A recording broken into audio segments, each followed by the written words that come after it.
Hello friends, તમારું ફરીથી સ્વાગત છે કેમેસ્ટ્રી ક્લાસીસમાં. આજે આપણે આ વિડીયોમાં અભ્યાસ કરવા જઈ રહ્યા છીએ ધોરણ 12નો રસાયણ વિજ્ઞાનનું ચેપ્ટર 1 ઘન અવસ્થા.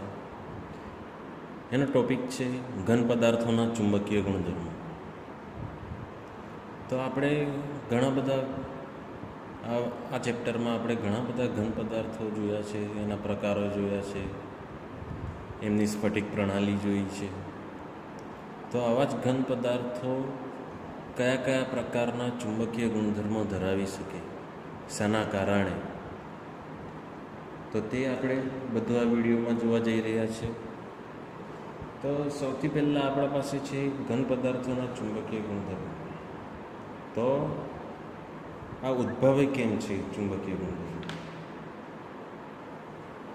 તો કોઈ પણ પદાર્થ હોય તો આપણને એનો નાનામાં નાનો કણ ખબર છે, એક પરમાણુ હોય છે. અને પરમાણુઓમાં શું હોય છે કે કેન્દ્રમાં એક ધન વીજભાર હોય છે અને તેની આસપાસ આ એક ધરી છે,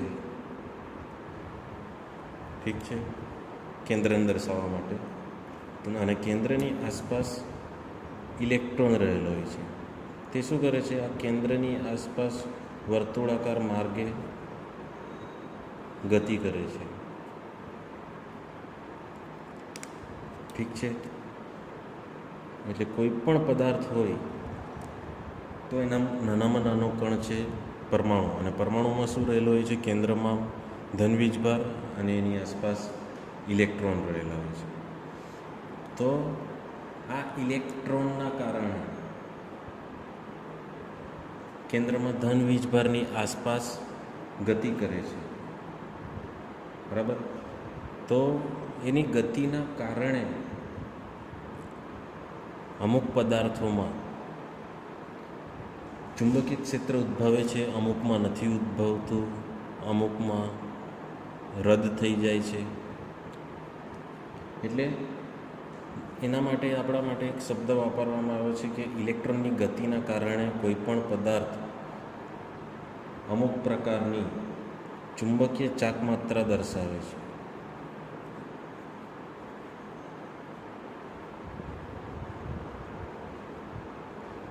અને એને આપણે દર્શાવીએ છીએ મ્યુ વડે.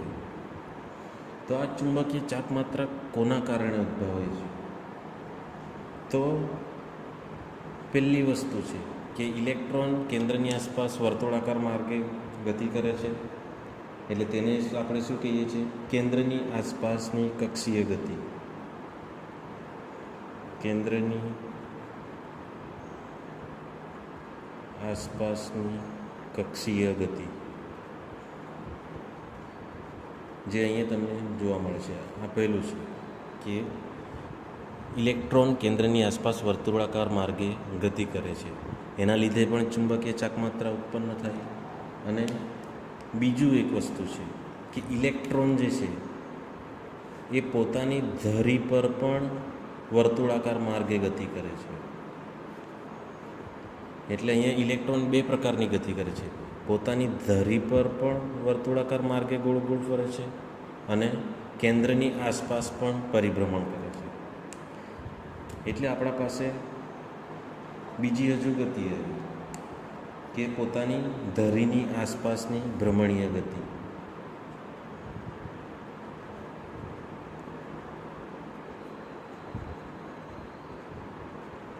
પોતાની ધરીની આસપાસની ભ્રમણીય ગતિ. એટલે ઇલેક્ટ્રોન બે પ્રકારની ગતિ કરે છે, કેન્દ્રની આસપાસની કક્ષીય ગતિ અને પોતાની ધરીની આસપાસ પણ ભ્રમણીય ગતિ. તો આ બે ગતિઓના કારણે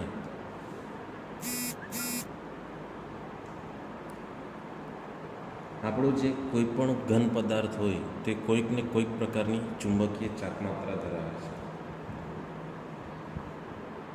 ઠીક છે. અને એનો એક મ્યુ વડે દર્શાવવામાં આવે છે. તો આ ઇલેક્ટ્રોનની ગતિના કારણે કયા કયા પ્રકારના ઘન પદાર્થો આપણને મળે છે, તો તેના આપણે પ્રકારો જોવા જઈ રહ્યા છે કે ઘન પદાર્થોના ચુંબકીય ગુણધર્મના આધારે વર્ગીકરણ કઈ રીતે કરી શકાય.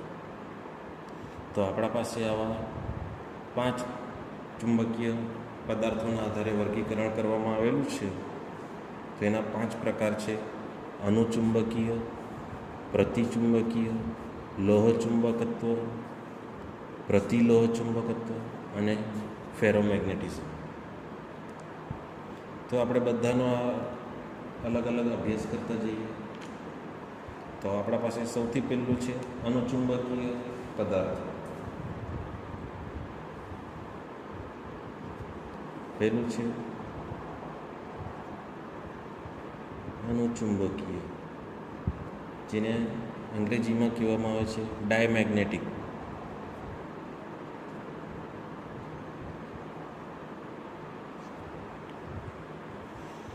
આના અંગ્રેજી નામ પણ ખાસ યાદ રાખજો, કેમ કે એક્ઝામમાં પૂછાય છે અંગ્રેજી નામ અને ગુજરાતી નામ બંને તરફથી. તો અનુચુંબકત્વ ક્યારે ઉદ્ભવે, અથવા આપણે એને કહી શકીએ કે અનુચુંબકીય પદાર્થો કોને કહેવાય છે. તો એમાં ફર્સ્ટ છે કે અનુચુંબકીય પદાર્થો કેવા હોય? ચુંબકીય ક્ષેત્રથી નિર્બળ રીતે આકર્ષાયેલા હોય. ચુંબકીય ક્ષેત્રથી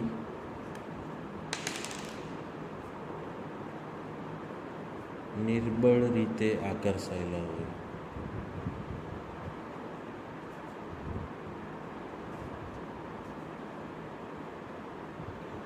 બીજું છે કે તેઓ ચુંબકીય ક્ષેત્રમાં એક સરખી દિશામાં જ ચુંબકીય બને છે. જ્યારે એને ચુંબકીય ક્ષેત્રમાં મૂકવામાં આવે,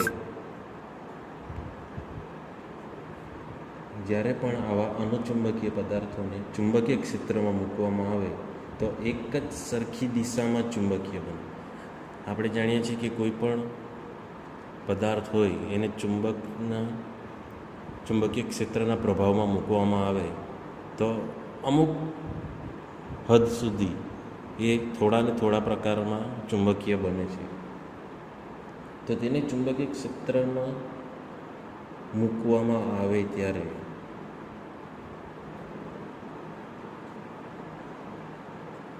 તે ચુંબકીય દિશામાં, ચુંબકીય ક્ષેત્રની દિશામાં જ ચુંબકીય બને છે.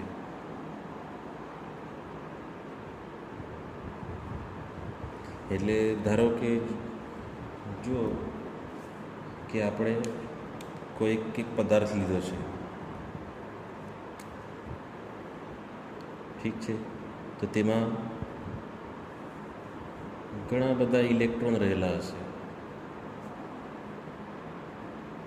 ધારો કે આપણી આ ચુંબકીય ક્ષેત્રની દિશા છે.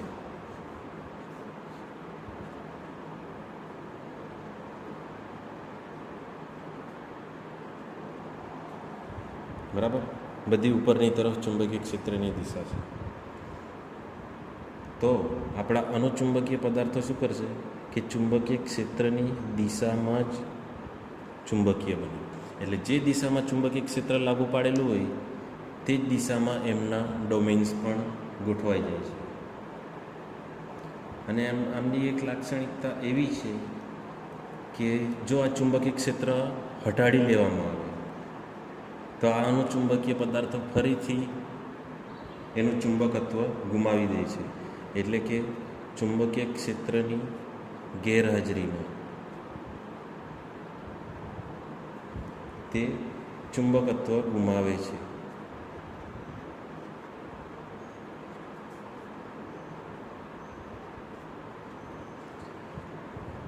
એટલે કે અનુચુંબકીય પદાર્થો કેવા છે કે જ્યારે પણ એના પર ચુંબકીય ક્ષેત્ર લાગુ પાડવામાં આવે તો એ ચુંબકીય બની જાય છે, ને જેવું આ ચુંબકીય ક્ષેત્ર હટાડી લેવામાં આવે તો એ પાછું એમનું ચુંબકત્વ ગુમાવી દે છે.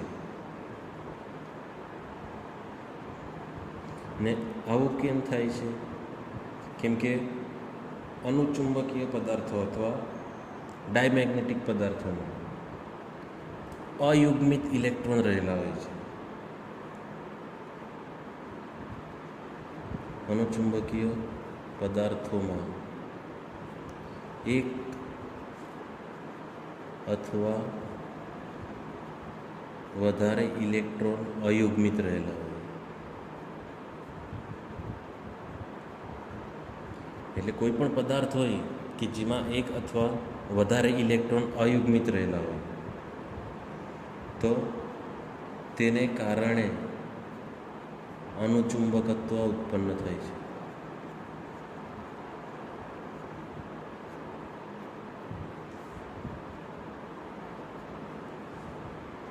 અને એવા પદાર્થો કયા કયા છે? O2 છે, Cu2+ છે, Fe3+ છે અને ક્રોમિયમ 3+ છે. ઠીક છે, તો આ હતું આપણું અનુચુંબકીય, અથવા એને આપણે બીજા નામથી ઓળખીશું ડાયમેગ્નેટિક પદાર્થો. તો એમાં ફરીથી એકવાર જોઈ લઈએ શેના કારણે ઉદ્ભવે છે કે ચુંબકીય ક્ષેત્રથી નિર્બળ રીતે આકર્ષાયેલા હોય. નિર્બળ રીતે કેમ આકર્ષાયેલા હોય? કેમ કે એમાં અયુગ્મિત ઇલેક્ટ્રોન રહેલા હોય છે. અને જેવું તેના ઉપર ચુંબકીય ક્ષેત્ર લાગુ પાડવામાં આવે તો તે ચુંબકીય ક્ષેત્રની દિશામાં જ ચુંબકીય બને છે. બરાબર, આ એની આકૃતિ છે. સરસ આકૃતિ દોરીને વર્ણન કરી દેવાનું. અને આવું અનુચુંબકત્વ કોના કારણે ઉદ્ભવે છે કે તેમાં એક અથવા વધારે કોઈ પણ પદાર્થ હોય તો એમાં એક અથવા વધારે ઇલેક્ટ્રોન અયુગ્મિત રહેલા હોય તો તેના કારણે પદાર્થ કેવો બને છે? અનુચુંબકીય. અને તેના ઉદાહરણ કયા છે? O2, Cu2+, Fe3+ અને ક્રોમિયમ 3+. તો આ વાત હતી આપણી અનુચુંબકીય પદાર્થોની. હવે આગળ વધીએ. બીજું આપણા પાસે છે પ્રતિચુંબકીય પદાર્થો.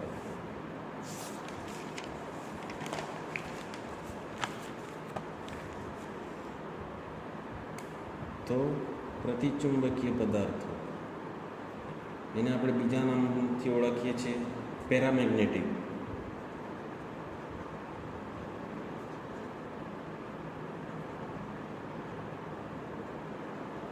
પેરામેગ્નેટિક પદાર્થો, પ્રતિચુંબકીય પદાર્થો કહો અથવા પેરામેગ્નેટિક પદાર્થો.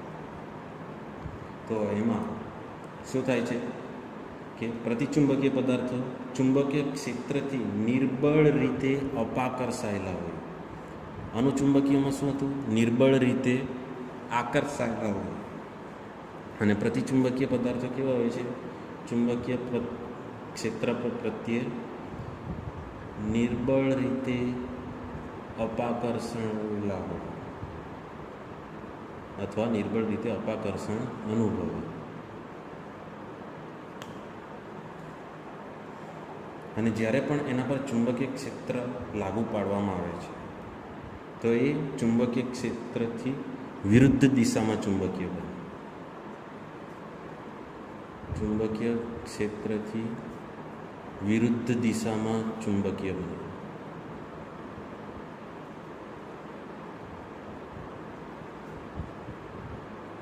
એટલે જેમ કે આપણા પાસે કોઈ પણ ઘન પદાર્થમાં ઘણા બધા ડોમેઇન રહેલા હોય છે.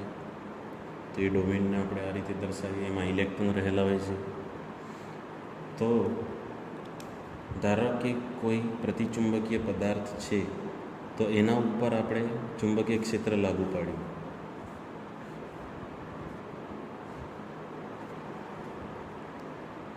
બરાબર છે. તો આ ચુંબકીય ક્ષેત્રની દિશા છે અને આ છે આપણા પ્રતિચુંબકીય પદાર્થના ડોમેઇન. તો આમાં શું થશે કે આ ચુંબકીય ક્ષેત્રથી વિરુદ્ધ દિશામાં ચુંબકીય બને.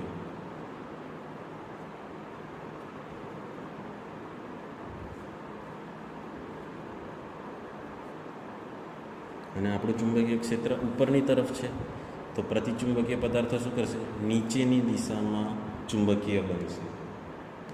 બરાબર. ને પ્રતિચુંબકીય પદાર્થો કોને કહેવાય? કે જે પદાર્થોમાં બધા ઇલેક્ટ્રોન યુગ્મિત હોય, બરાબર, જે પદાર્થોમાં બધા જ ઇલેક્ટ્રોન યુગ્મિત હોય તેવા પદાર્થો જ પ્રતિચુંબકત્વ દર્શાવે છે. ઠીક છે ને? આમાં શું થાય છે કે કોઈ પણ એક ડોમેઇન છે તો એ ડોમેઇનમાં ચુંબકીય 2 ઇલેક્ટ્રોન રહેલા હોય છે. આપણે શું કીધું કે બધા ઇલેક્ટ્રોન યુગ્મિત હોય છે, બરાબર?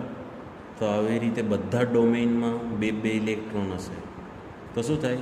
એકની સ્પિન ઉપરની દિશામાં છે, બીજાની સ્પિન એનાથી વિરુદ્ધ દિશામાં છે, એટલે એકબીજાનું ચુંબકીય ક્ષેત્ર એ શું કરે? ચુંબકીય ક્ષેત્ર નષ્ટ કરી નાખે. એના કારણે આપણા પ્રતિચુંબકીય પદાર્થો છે એની ચુંબકીય ચાક માત્રા મ્યુ. જુઓ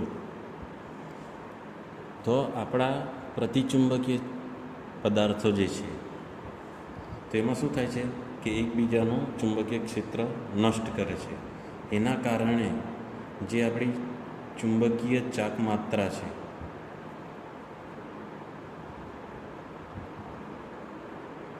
જેને આપણે મ્યુ વડે દર્શાવીએ છીએ તો એ આપણી 0 આવે છે. કોના માટે? પ્રતિચુંબકીય પદાર્થો માટે. પ્રતિચુંબકીય પદાર્થો માટે ચુંબકીય ચાક માત્રાનું મૂલ્ય 0 છે. કેમ? કેમ કે એ શું કરે છે? એનામાં રહેલા યુગ્મિત ઇલેક્ટ્રોન એકબીજાની ચુંબકીય ચાક માત્રાને નષ્ટ કરી નાખે છે, એટલે આપણને ચુંબકીય ચાક માત્રાનું મૂલ્ય 0 આવે છે. અને પ્રતિચુંબકીય પદાર્થોના બેસ્ટ એક્ઝામ્પલ છે આપણા પાસે બેન્ઝીન, પાણી અને મીઠું. બેન્ઝીનને આપણે C6H6 વડે દર્શાવીએ છીએ, પાણી છે અને NaCl છે. તો ઠીક છે, ફરી એકવાર જોઈ લઈએ કે પ્રતિચુંબકીય પદાર્થો અથવા પેરામેગ્નેટિક પદાર્થો કોને કહેવામાં આવે છે? તો પ્રતિચુંબકીય પદાર્થો કોને કહીએ છીએ કે ચુંબકીય ક્ષેત્રથી નિર્બળ રીતે અપાકર્ષણ પામેલા હોય છે. બીજું છે ચુંબકીય ક્ષેત્રથી વિરુદ્ધ દિશામાં ચુંબકીય બને. અને જે પદાર્થોમાં બધા ઇલેક્ટ્રોન કેવા હોય છે? યુગ્મિત. તો તેવા પદાર્થો જ પ્રતિચુંબકત્વ દર્શાવી શકે છે. અને બીજી વસ્તુ શું છે કે બધા ઇલેક્ટ્રોન યુગ્મિત હોવાથી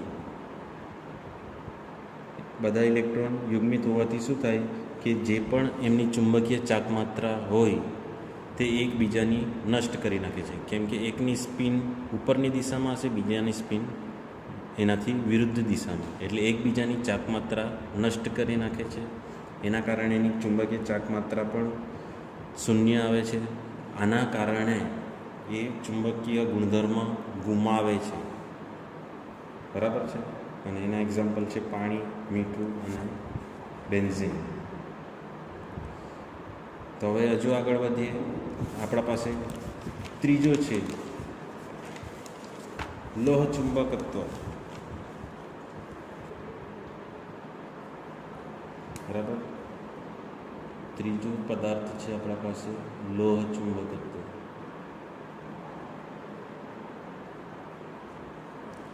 જેને બીજા નામથી પણ ઓળખવામાં આવે છે ફેરોમેગ્નેટિક પદાર્થો.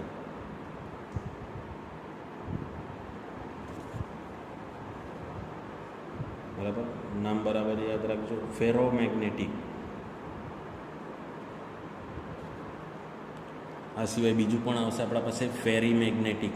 એટલે ખાસ આને યાદ રાખજો કે આપણા પાસે એક છે લોહ ચુંબકત્વ, જેને આપણે કહીએ છીએ ફેરોમેગ્નેટિક પદાર્થ. લોહ ચુંબકત્વ કોણ દર્શાવે? તો મોટા ભાગના સંક્રાંતિ તત્વો છે, જે ડી વિભાગના તત્વો છે. મોટા ભાગના સંક્રાંતિ તત્વો તે લોહ ચુંબકત્વ દર્શાવે છે. જેમ કે આપણા પાસે એક્ઝામ્પલ છે iron, cobalt, nickel, gadolinium, chromium dioxide, આ બધા એવા પદાર્થો છે કે જે ચુંબકીય ક્ષેત્ર પ્રત્યે પ્રબળ રીતે આકર્ષાયેલા હોય. ચુંબકીય ક્ષેત્ર પ્રત્યે પ્રબળ રીતે આકર્ષાયેલા હોય.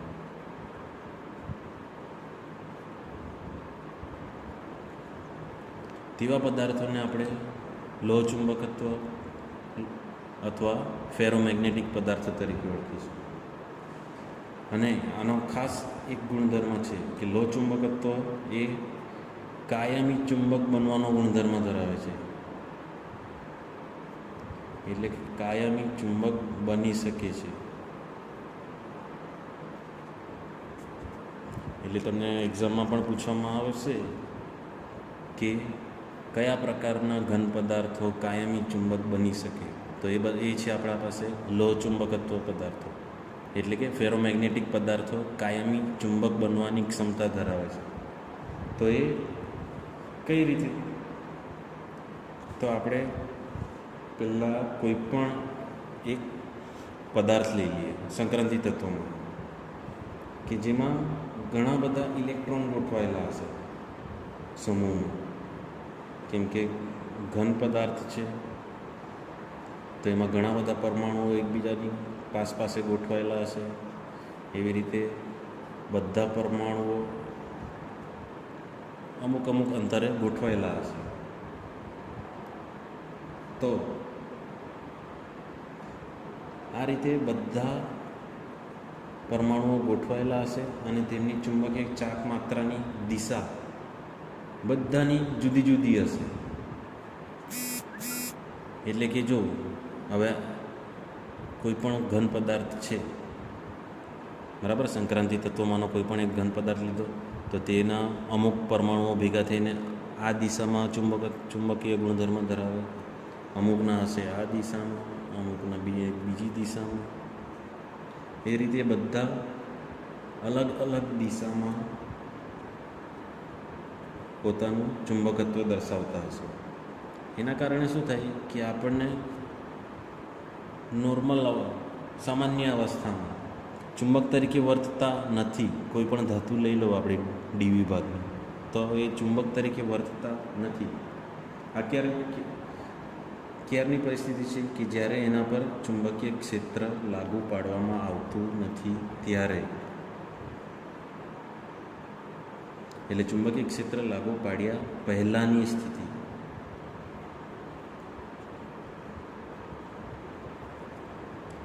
અને આ બધા નાના નાના ચુંબક તરીકે વર્તતા સમૂહો છે, તો તેને આપણે શું કહીશું? ડોમેઇન.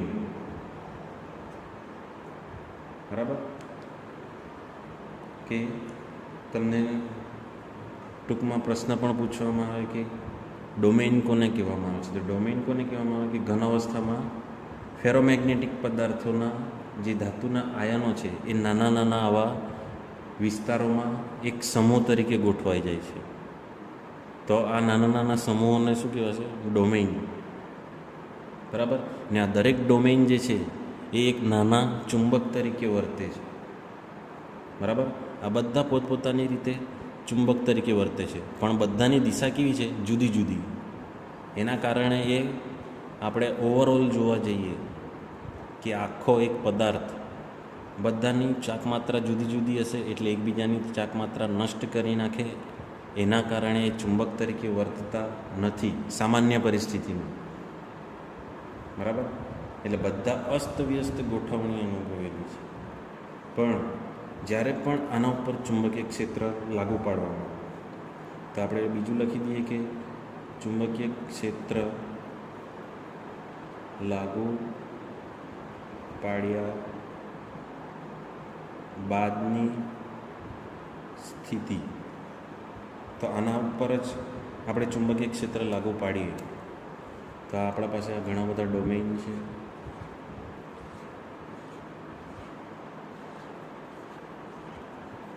બરાબર? અને આના ઉપર આપણે જ્યારે પણ ચુંબકીય ક્ષેત્ર, ચાલો ચુંબકીય ક્ષેત્રની દિશા ઉપરની તરફ રાખી છે કે ઉપરની દિશાથી તરફ ચુંબકીય ક્ષેત્ર એના ઉપર લાગુ પાડવામાં આવેલું છે. તો શું થશે કે આપણા જેટલા પણ ડોમેન છે બધાની દિશા ચુંબકીય ક્ષેત્રની દિશા તરફ ગોઠવાઈ જશે. એટલે પહેલાં જે ઇલેક્ટ્રોનની ગોઠવણી અસ્તવ્યસ્ત હતી અથવા ડોમેનમાં રહેલા ચુંબકની ગોઠવણી અસ્તવ્યસ્ત હતી, તે હવે બધી ચુંબકીય ક્ષેત્રની દિશામાં જ ફેરવાઈ જશે. પહેલાં કેવી હતી? આવી અસ્તવ્યસ્ત, જ્યારે ચુંબકીય ક્ષેત્ર લાગુ પાડેલું ન હતું ત્યારની સ્થિતિ. પણ જ્યારે ચુંબકીય ક્ષેત્ર લાગુ પાડવામાં આવ્યું તો ત્યારબાદ શું થાય? બધા ડોમેન ચુંબકીય ક્ષેત્રની દિશામાં ગોઠવાઈ જાય છે. બરાબર? એટલે જ્યારે પણ એના પર બાહ્ય ચુંબકીય ક્ષેત્ર લાગુ પાડવામાં આવે એટલે એની અસરથી એ બધા ડોમેન એક જ દિશામાં ગોઠવાય છે અથવા અભિવિન્યાસ થઈ જાય છે. બરાબર? અને એ હવે શું કરશે? એક ચુંબક તરીકે વર્તે છે. એટલે હવે આપણા જે લોહ ચુંબક પદાર્થ હતા એ હવે ચુંબક તરીકે વર્તવા લાગશે.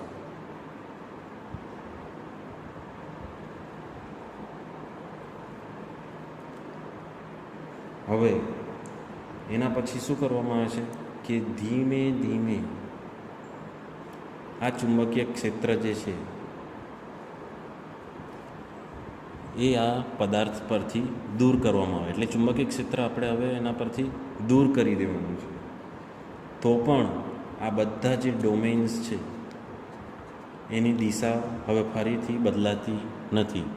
એટલે ચુંબકીય ક્ષેત્ર એકવાર લાગુ પાડી દીધું ત્યારબાદ જેટલા પણ ડોમેનની દિશા એક સરખી થઈ ગઈ તો હવે તેઓને તેવી જ પરિસ્થિતિમાં રહેશે. એટલે જેવું એના પરથી ચુંબકીય ક્ષેત્ર દૂર કરવામાં આવે તો પણ લોહ ચુંબકીય પદાર્થો જે છે તો તેની ડોમેનની દિશા એક સરખી જ રહે છે, એટલે આવી જ રહેશે. અને ત્યારબાદ એ કાયમી ચુંબક તરીકે વર્તશે. એટલે જો ચુંબકીય ક્ષેત્ર લાગુ પાડ્યા બાદની સ્થિતિ આવી છે અને હવે ચુંબકીય ક્ષેત્ર હટાડી લેવામાં આવે, ચુંબકીય ક્ષેત્ર દૂર કર્યા બાદની સ્થિતિ પણ આવી જ રહેશે. બરાબર? એટલે આ રીતે આપણા જે પણ લોહ ચુંબકીય પદાર્થો છે એ કાયમી ચુંબક બનશે. ઠીક છે? તો એના એક્ઝામ્પલ પણ આપણે ઉપર જોઈ ગયા છે કે iron, cobalt, nickel, cadmium, chromium dioxide. ફરી એકવાર આપણે પાછા જોઈ જઈએ કે લોહ ચુંબકત્વ પદાર્થો કોને કહેવાય અથવા ફેરોમેગ્નેટિક પદાર્થો કોને કહેવાય. કે મોટાભાગના જેટલા પણ સંક્રાંતિ તત્વો છે એ લોહ ચુંબકત્વ દર્શાવે છે. એના એક્ઝામ્પલ આ છે. તો લોહ ચુંબકત્વ પદાર્થો કેવા હોય કે ચુંબકીય ક્ષેત્રથી પ્રબળ રીતે આકર્ષાયેલા હોય. બરાબર? આ ખાસ યાદ રાખજો, ચુંબકીય ક્ષેત્ર પ્રત્યે પ્રબળ રીતે આકર્ષાયેલા હોય છે. અને આવા પદાર્થો કાયમી ચુંબક બનવાની ક્ષમતા ધરાવે છે. ત્યારબાદ આપણે એ કાયમી ચુંબક કઈ રીતે બનશે તો તેની આખી પ્રોસેસ જોઈએ કે ચુંબકીય ક્ષેત્ર લાગુ પાડ્યા પહેલાં બધા જે પરમાણુઓ છે તે અમુક જગ્યાએ એકસાથે અભિવિન્યાસ થઈને ગોઠવણી ધરાવે. એટલે આ બધી નાની ગોઠવણીને શું કહીશું આપણે? ડોમેઇન. તો આ જે ડોમેઇન છે તે બધા અસ્તવ્યસ્ત અભિવિન્યાસ થયેલા હોય. એટલે ગોઠવણી એની અસ્તવ્યસ્ત હોય જ્યારે સુધી એના પર ચુંબકીય ક્ષેત્ર લાગુ પાડ્યું ન હોય ત્યારે. તો ત્યારે શું થાય કે બધી ડોમેન અસ્તવ્યસ્ત હોય એટલે એ ચુંબક તરીકે વર્તતા નથી. પરંતુ પછી શું કરવામાં આવે છે કે આ જ ડોમેન ઉપર ચુંબકીય ક્ષેત્ર લાગુ પાડવામાં આવે છે. એટલે ચુંબકીય ક્ષેત્ર લાગુ પાડતા શું થાય કે એ બધા ડોમેન જે પહેલાં અસ્તવ્યસ્ત હતા એ ચુંબકીય ક્ષેત્રની દિશામાં ગોઠવાઈ જશે. ત્યારબાદ શું કરવાનું છે કે ચુંબકીય ક્ષેત્ર જે લાગુ પાડેલ છે તે ધીરે ધીરે દૂર કરવાનું છે. એટલે ચુંબકીય ક્ષેત્ર દૂર કરી દીધા બાદ પણ આપણા જે પણ ડોમેન્સ છે તે શું કરશે? મૂળ સ્થિતિમાં જ ગોઠવાયેલા રહેશે. બરાબર? એટલે જે રીતે અહીંયા ગોઠવાયેલા છે ચુંબકીય ક્ષેત્રમાં તે જ રીતે જ ગોઠવાયેલા જોવા મળશે. ને આ રીતે ગોઠવાતા એ પ્રબળ ચુંબક તરીકે વર્તે છે. બરાબર. એટલે જે આપણા લોહ ચુંબકત્વ અસ્તવ્યસ્ત ગોઠવાયેલા હતા તેને ચુંબક તરીકે ફેરવી શકાય છે. બરાબર. એના પછી આપણે આગળ જઈએ. પ્રતિલોહ ચુંબકીય પદાર્થો. આ શું હતું આપણા ફેરોમેગ્નેટિક. તો પેલું થશે એન્ટી ફેરોમેગ્નેટિક. ચોથું આપણા પાસે છે પ્રતિલોહ ચુંબકત્વ. અને પ્રતિલોહ ચુંબકત્વ એટલે એન્ટી ફેરોમેગ્નેટિક. Anti ferromagnetic.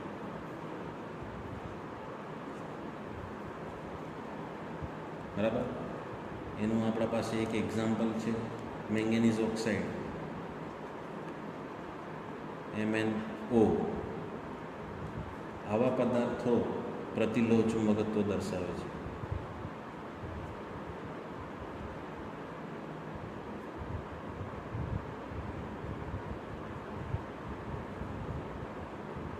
બરાબર. તો આમાં અને લોહ ચુંબકત્વ પદાર્થોમાં અને પ્રતિલોહ ચુંબકત્વ પદાર્થમાં બધી સામ્યતા છે. બરાબર. જેમ પેલામાં ડોમેન્સ આવેલા હોય તે જ પ્રમાણે પ્રતિલોહ ચુંબકત્વ પદાર્થમાં પણ તે જ પ્રમાણે ડોમેન્સ આવેલા હશે. પણ એમાં ફેર શું છે ખાલી બેમાં, કે એમાં બધા જેટલા પણ ડોમેન્સ આવેલા છે તો એક ડોમેન્સની દિશા ઉપરની તરફ હશે તો બીજા ડોમેન્સની દિશા એનાથી વિરુદ્ધ દિશામાં એટલે કે નીચેની તરફ હશે. એના પછી તરત જ પાછું ઉપરની દિશામાં બધાની ડોમેન્સની દિશા હશે.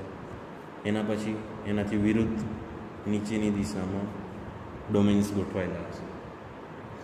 એટલે ડોમેન્સની રચના લોહ ચુંબકત્વ અને પ્રતિલોહ ચુંબકત્વમાં બંનેમાં સેમ જ છે. પહેલાં અસ્તવ્યસ્ત ગોઠવાયેલા હોય, પરંતુ પ્રતિલોહ ચુંબકત્વમાં શું છે કે ડોમેન્સ જે છે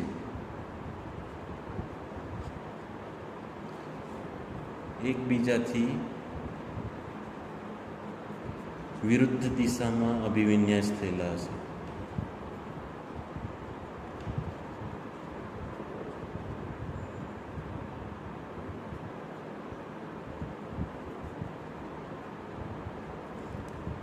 જ્યારે આગળ શું થયું આપણું લોહ ચુંબકત્વમાં બધા ડોમેન્સની દિશા એક જ તરફ હશે. જ્યારે આમાં શું છે એકની ઉપર છે બીજાની નીચે, એટલે વિરુદ્ધ દિશામાં અભિવિન્યાસ થયેલા હોય છે. ઠીક છે. હવે આના પછી આપણા પાસે લાસ્ટ છે ફેરીમેગ્નેટિઝમ. નામ ખાસ યાદ રાખજો, ફેરીમેગ્નેટિઝમ.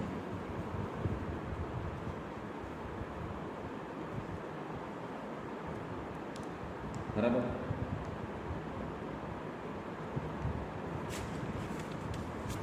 તો ફેરીમેગ્નેટિઝમમાં શું હોય છે કે આ જેટલા પણ ડોમેન્સ છે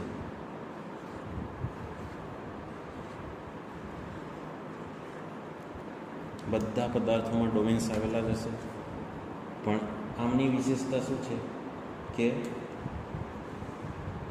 જેટલા પણ ડોમેન્સ છે તે અસમાન સંખ્યામાં સમાંતર અને બિન સમાંતર અવસ્થામાં હશે. એટલે આપણને ખબર નથી, બરાબર, અસમાન સંખ્યામાં સમાંતર હશે અને બીજા એનાથી વિરુદ્ધ દિશામાં એટલે બિન સમાંતર હશે. એટલે અમુક આ રીતે સમાંતર હશે, પાછા અમુક બિન સમાંતર હશે. એટલે અમુક અંતર સુધી ડોમેન્સની દિશા એક તરફ હશે, અમુકમાં નીચેની તરફ હશે, અમુકમાં પાછી ઉપરની તરફ હશે, અમુકમાં પાછી નીચેની તરફ હશે. એટલે જ્યારે પદાર્થોમાં અસમાન સંખ્યામાં ડોમેનની જે ચુંબકીય ચાપમાત્રા છે, બરાબર, તો આ અમુકમાં અસમાન સંખ્યામાં સમાંતર છે અને અમુકમાં બિન સમાંતર છે. તો તે રીતે અભિવિન્યાસ થયેલા હશે, એટલે કે ગોઠવણી તેની એ પ્રકારે થયેલી હશે કે અમુક સમાંતર છે, અમુક બિન સમાંતર છે, અને એની સંખ્યા નિશ્ચિત નથી. બરાબર. અને આમાં એક વસ્તુ બીજી છે કે ચુંબકીય ક્ષેત્ર પ્રત્યે નિર્બળ રીતે આકર્ષાયેલા હોય.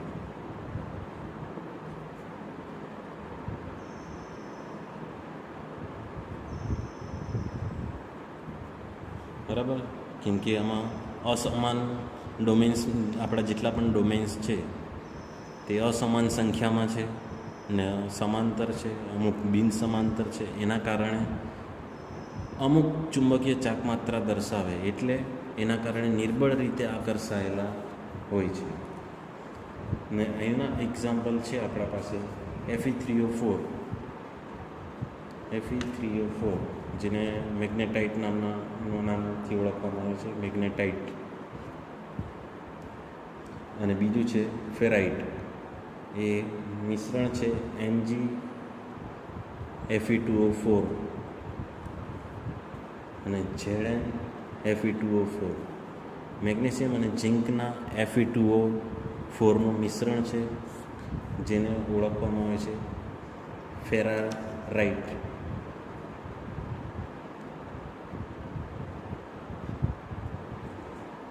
બરાબર. તો ફેરોમેગ્નેટિક પદાર્થમાં શું છે કે જેટલા પણ આપણા ડોમેન્સ છે એ અસમાન સંખ્યામાં સમાંતર અને બિન સમાંતર અભિવિન્યાસ એટલે કે ગોઠવણી થયેલી હશે, અને તે ચુંબકીય ક્ષેત્ર પ્રત્યે નિર્બળ રીતે આકર્ષાયેલા હોય છે. અને એનું એક્ઝામ્પલ છે આપણા પાસે મેગ્નેટાઇટ અને ફેરાઇટ. ઠીક છે. તો આ હતા આપણા ચુંબકીય ઘન પદાર્થોનું ચુંબકીય ક્ષેત્ર કઈ રીતે અસર કરે છે. બરાબર. ચુંબકીય ગુણધર્મના આધારે એનું આ 5 પ્રકારે આપણે વર્ગીકરણ કર્યું છે. ઓકે. તો આજના વિડીયોમાં બસ આટલું જ.